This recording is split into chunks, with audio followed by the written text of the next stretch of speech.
तो mental math class 8 का next part कर लेते हैं। मैं हूं हरी सर और आप सभी बच्चे देख रहे हैं आपका अपना यूट्यूब चैनल चलो कदम बढ़ाए। जो बच्चे हिंदी मीडियम में पढ़ते हैं उनके लिए अलग से चैनल है जिसका नाम है मैथ्स विद हरी सर, आप उसे भी ज्वाइन कर सकते हैं। मेरा कहने का मतलब ये है कि मैं अब वीडियो बनाने जा रहा हूँ तो आपसे रिक्वेस्ट करता हूँ कि आप अभी से प्रैक्टिस शुरू कर दीजिए और हर क्विज में हर एग्जाम में आप पार्टिसिपेट कीजिए। आइए करना शुरू करते हैं। Question number 23। देखो बच्चों, कोई ऐसा क्वेश्चन नहीं जिसको सोल्व ना किया जा सके और कोई ऐसा व्यक्ति नहीं जो सोल्व ना कर सके। सिर्फ जरूरत है प्रैक्टिस की। आप ज़्यादा से ज़्यादा प्रैक्टिस कीजिए। अब क्वेश्चन नंबर 23 क्या कहता है उसको रीड कर लेते हैं। Find a number whose double is 45 greater than its half. ठीक है, अब इसमें लिखा है कि कोई नंबर है बच्चों, ठीक है, कोई नंबर है, ठीक है, तो उस नंबर का डबल इक्वल है उसके हाफ के 45 से, यानी हाफ में 45 अगर हम ग्रेटर कर दे प्लस कर दे तो उसके इक्वल आता है। ठीक है भाई, कोई नंबर है उस नंबर का डबल उसके हाफ से 45 क्या है, ग्रेटर है। ठीक है, आइए करना शुरू करते हैं। तो लेट कर लेते हैं बच्चों, यहाँ पर लेट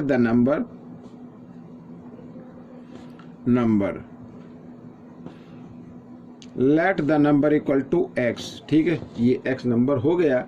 अब अकॉर्डिंग टू क्वेश्चन करते हैं। अकॉर्डिंग टू क्वेश्चन, अब इसमें क्या है, उस नंबर का डबल, डबल भाई x ना है ना, तो x का डबल क्या होगा, 2x हो जाएगा। x का डबल क्या होता है, 2x, और ये इक्वल है उसके हाफ, यानी इस नंबर का हाफ क्या होगा, x/2 होगा। सो कितना ग्रेटर है, 45 ग्रेटर है तो प्लस करेंगे, तो इस तरीके से। ठीक है, अब हमें क्या करना है, x वेरिएबल को ले आना लेफ्ट साइड में, तो 2x माइनस x/2 हो जाएगा क्योंकि प्लस का इधर आकर ये माइनस का हो गया। तो 45, इसके नीचे आप 1 ले सकते हैं, साथ ही 1 2 आ गया, कंटिन्यू नंबर आ गया, तो दोनों को मल्टीप्लाई कर दीजिए, वही आपका एलसीएम होगा। साथ ही क्रॉस मल्टीप्लाई भी आपको कर देनी है। तो 2 को 2 के साथ किया 4x और 1 को x के साथ किया 1x, इस तरीके से। ठीक है, ये यहाँ पर मैंने कर दिया। आइए इस तरफ कर लेते हैं। तो 4x में से 1x माइनस कर दीजिए, 3x आ गया, इक्वल इधर 45 और ये 2 इधर डिवाइड में है, इधर आकर ये मल्टीप्लाई में हो जाएगा। ठीक है, कर सकते हैं इस तरीके से। तो 3 से यहाँ पर कैंसिल कर दीजिए, 3 1 जा 3 और यहाँ पर ये 3 1 जा 3, 3 5 जा 15। तो बच्चों x इक्वल 15 इंटू 2 कितना आ गया, 30 आ गया। बच्चों ये आपका आंसर आ गया, द नंबर इज 30। तो नंबर कितना है, 30 है। ठीक है, आइए करते हैं क्वेश्चन नंबर 24। बहुत ही इजी क्वेश्चन है ये भी। देखो क्या कहता है, the sum of natural number is 90 and their difference is 40। ठीक है, what is the smaller number. यहाँ पर इसका मतलब 2 नंबर है बच्चों, यहाँ पर सम ऑफ 2 नेचुरल नंबर मैं लिखना भूल गया, यहाँ पर 2 होगा शायद, आई थिंक। तो 2 नंबर का जो नेचुरल नंबर है 2, ठीक है, उनका सम क्या आ रहा है, 90 है, और उन्हीं नंबर का डिफरेंस क्या है, 40 है। ठीक है, हमारे पास कोई 2 नंबर है, अगर हम उनको ऐड करते हैं तो 90 आ जाता है, अगर हम उनको आपस में माइनस करते हैं तो 40 आ जाता है। तो what is the smaller number, smaller number आपको फाइंड आउट करना है। ठीक है, क्या करना है, स्मॉलर नंबर आपको फाइंड आउट करना है। तो यहाँ पर एक नंबर ग्रेटर है तो एक नंबर स्मॉलर है। आइए लिख लेते हैं, लेट ग्रेटर नंबर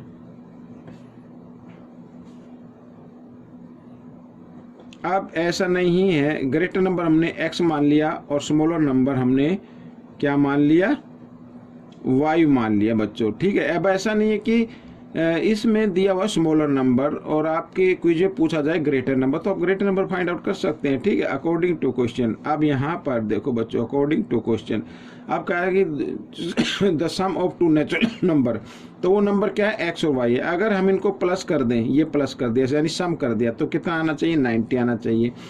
अब लिखा देयर डिफरेंस, यानी अगर इनको माइनस कर दे, इनको क्या कर दे, माइनस कर दे, तो ये मैंने माइनस कर दिया और कितना आ गया, 40 आ गया। ठीक है, इस तरीके से। तो ये माइनस प्लस माइनस ये तो कैंसिल हो गए, 1x और 1x हो गया 2x, और इधर कितना आ गया बच्चों, 130 आ गया। ठीक है, चाहे तो आप इसको 2 से कैंसिल कर सकते हैं, 2 1 जा 2 और 2 6 जा 12, 2 5 जा 10। तो यानी x इक्वल कितना आ जाएगा, 65 आ जाएगा। तो x की वैल्यू आ गई है।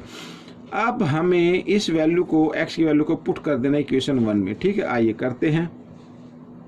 यहाँ पर मैं लिख लेता हूँ, पुट वैल्यू ऑफ x इन 1। ठीक है, यहाँ पे ये 1 हो गया और ये हो गया 2। 1 में रखो, 2 में रखो, दोनों में रखने से भी आपका आंसर आ जाएगा। ठीक है, तो x की जगह x की वैल्यू को पुट करना है। 65 प्लस y इक्वल 90। ठीक है, 65 इधर प्लस में, इधर आकर ये माइनस में आ जाएगा। तो ये मैंने माइनस कर दिया है यहाँ पर, और माइनस किया तो कितना आ गया बच्चों, 25 आ गया। ठीक है, तो पूछा था स्मॉलर नंबर, भाई ये तो 65 पर ग्रेटर नंबर, ये स्मॉलर, तो स्मॉलर नंबर क्या आ गया, 25। ये आपका आंसर आ गया। ठीक है, और चाहे तो आप लिख भी सकते हैं स्मॉलर नंबर इज 25। ठीक है, ये आपका आंसर आ गया। तो आइए करते हैं क्वेश्चन नंबर 25। ये रहा आपके सामने। ठीक है, क्वेश्चन नंबर 25 हम कर लेते हैं। ये रहा आपके सामने। तो 25 भी बड़ा इजी क्वेश्चन है, मुश्किल नहीं है। देखो क्या कहता है, a rational number is such that when 10 and 10 times of the number, ठीक है, बोथ एडेड टू 100 टाइम्स, यानी एक तो 10, ठीक है, एक तो 10 और उस नंबर के 10 टाइम्स में, इन दोनों में उस नंबर का 100 टाइम्स ऐड कर दिया जाए ऑफ दैट नंबर, ठीक है, उस नंबर में, तो रिजल्ट इज 340। तो रिजल्ट क्या बन जाता है, 340 बन जाता है। नंबर फाइंड आउट आपको करना है। अब बच्चों नंबर आपके पास नहीं है तो नंबर आप उसको लेट कर लेते, let the number equal to x।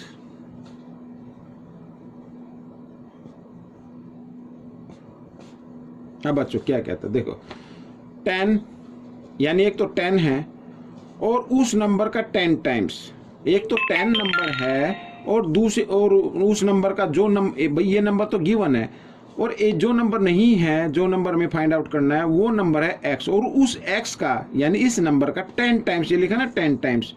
ठीक है, आइए कर लेते हैं अकॉर्डिंग टू क्वेश्चन। देखो एक तो हो गया 10, ठीक है, और इस नंबर का 10 टाइम्स यानी 10 टाइम्स, ये हो गया 10x। ठीक है, 10 टाइम्स। अगर इन दोनों में क्या क्या ऐड कर दिया जाए, उस नंबर का, नंबर क्या है, x है, तो x का 100 टाइम्स अगर इसमें ऐड कर दिया जाए, ऐड करने के लिए ऐड का साइन, ठीक है, कर दिया जाए, तो रिजल्ट कितना आता है, 340 आता है। समझ में आ गया। 10, ये रहा 10, यानी 10 और नंबर का 10 टाइम्स, एक तो 10 है और एक नंबर का 10 टाइम्स, ये तो 10 हो गया, और नंबर है x का 10 टाइम्स, ये हो गया। ठीक है, इसके सम में अगर इन दोनों में क्या करना है, इन दोनों में क्या करना है, उस नंबर का 100 टाइम्स, नंबर क्या x का 100 टाइम्स क्या होगा, 100x हो गया। तो अगर इन दोनों में 100x को ऐड कर दिया जाए तो रिजल्ट क्या आता है, 340 आता है। बिल्कुल छोटा सा क्वेश्चन, आइए कर लेते हैं। अब देखो 100x और 10x, भाई ये ऐड करेंगे तो 110x आ जाएगा इक्वल 340। भाई इसको ऐड मत करना कभी, क्योंकि इनके साथ तो x लिखा हुआ है, वेरिएबल है। ये इस 10 को आप ले आओ इस साइड में, इधर आकर ये माइनस में हो जाएगा, और माइनस करेंगे तो 330 आ जाएगा। ठीक है, x की वैल्यू निकालेंगे तो 330, 110 इधर मल्टीप्लाई में, इधर आकर ये डिवाइड में आ गया, 0 से 0, 11 1 जा 11, 11 3 जा 33, तो x की वैल्यू क्या आ गई, 3, द नंबर इज 3। ये आपका आंसर आ गया। ठीक है, बहुत ही आसान है। समझ में ना आए तो दोबारा देखे, फिर भी समझ में ना आए एक बार और देख ले, फिर भी समझ में ना आए तो आप मुझे व्हाट्सअप कर सकते हैं, आपकी समस्या का समाधान तुरंत प्रभाव से हो जाएगा। ठीक है, आइए करते हैं क्वेश्चन नंबर 26। अब क्वेश्चन नंबर 26 कहता है side of triangle are in the ratio. ठीक है, ये साइड गिवन है, इफ इट्स पेरीमीटर इज 225। अब बच्चों पेरीमीटर गिवन है और साइड का रेशो गिवन है, तो स्मॉलेस्ट साइड की लेंथ हमें फाइंड आउट करनी है, मीन्स जिसका स्मॉलेस्ट रेशो होगा वही हमें फाइंड आउट करनी है। ठीक है, आप ग्रेटर भी फाइंड आउट कर सकते हैं, ग्रेटेस्ट। ठीक है, स्मॉलेस्ट की जगह ग्रेटेस्ट भी फाइंड आउट कर सकते हैं, तीनों चाहो तो तीनों भी आप फाइंड आउट कर सकते हैं। अब बच्चों देखो ट्रायंगल जो होता है वो इस तरीके से होता है, भाई मान लीजिए ये 2 है, ये 3 और ये 4 इस रेशो में गिवन है, और साथ ही पेरीमीटर गिवन है। पेरीमीटर क्या होता है, सम ऑफ 3 साइड। पेरीमीटर क्या होता है, सम ऑफ 3 साइड होता है पेरीमीटर। ठीक है, तो हम इसको बिल्कुल शॉर्ट ट्रिक से निकालेंगे। अगर हम इस पेरीमीटर को, ठीक है, ये जो पेरीमीटर है ना, आपको इसको डिवाइड कर देना सम ऑफ रेशो से। किस से डिवाइड करना है? सम ऑफ रेशो से। तो सम ऑफ रेशो यानी 2 + 3 + 4, इससे आपको डिवाइड कर देना है। यानी 225 और 4 और 3 7 और 2 9 से आप इसको डिवाइड कर दीजिए। आइए कर लेते हैं। तो 9 2 = 18, इधर 4 5 9 5 = 45, ये आ गया। ये एक वैल्यू निकल कर आ गई। ठीक है, ये वैल्यू निकल कर आ गई। अब स्मॉलेस्ट साइड आपको फाइंड आउट करनी है, तो लिख लीजिए स्मॉलेस्ट साइड। स्मॉलेस्ट साइड, तो स्मॉलेस्ट साइड का रेशो क्या है? 2 है। इस 2 को मल्टीप्लाई कर देना जो वैल्यू निकल कर आई है इस तरीके से। तो 25 2 = 50, तो 50 बच्चों यहाँ पर ये मीटर आपकी स्मॉलेस्ट साइड आ जाएगी। अगर आपको और अन्य भी साइड फाइंड आउट करनी है, मान लीजिए लार्जेस्ट फाइंड आउट करनी है, तो यहाँ पर लिख सकते हैं लार्जेस्ट, ठीक है, साइड। तो लार्जेस्ट रेशो क्या? 4 है।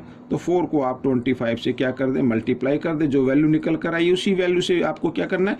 मल्टीप्लाई कर देना। तो 100 मीटर आ जाएगा। ठीक है, इस तरीके से। अगर चाहे तो थर्ड साइड भी आप निकाल सकते हैं। ठीक है, इस वैल्यू को 3 से मल्टीप्लाई कर दें, 75 आ जाएगा। तो इस तरीके से क्वेश्चन आपका सोल्व हो जाएगा। अगर आप चाहते हैं कि इसको बिल्कुल डिटेल से करें तो डिटेल से भी आप इसको कर सकते हैं। यहाँ पर आप लेट कर सकते हैं, late the side of triangle।